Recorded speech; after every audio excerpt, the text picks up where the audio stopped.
早期在客家庄，家家户户都会制造熏油。熏油除了当保养品之外，还会拿来当做嫁妆。这项熏油技术几乎已经快要没落了。还好在台中东市有一位熏油达人，把这个技术完整的保存。只可惜现在的年轻人不喜欢熏油的味道，因此他们把熏油做成了香皂，全程手工，一推出获得好评。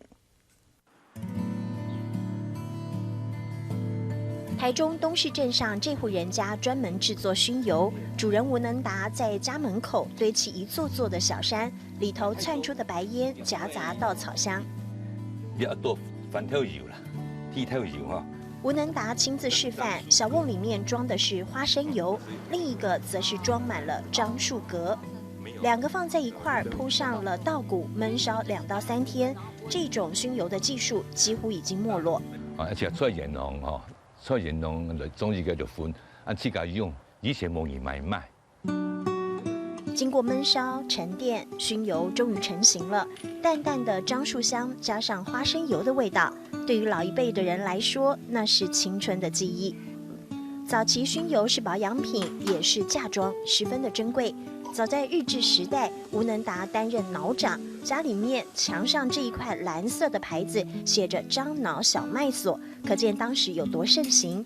只可惜現在年輕人對於熏油的味道難以接受，於是吳能達的女兒吳素萍把熏油製作成香皂。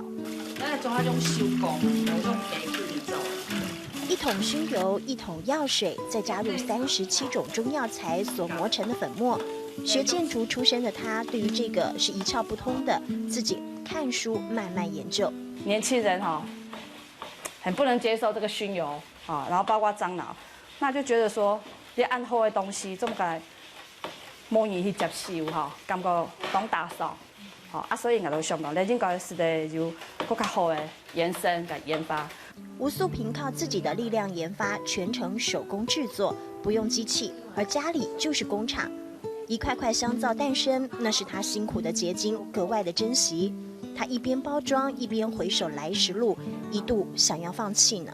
我觉得是一种使命感吧。我觉得，还有可能较讲你的精神，坚持跟毅力，就是客家人的应景精神支撑着他们，熏油和香皂的味道得以继续飘香。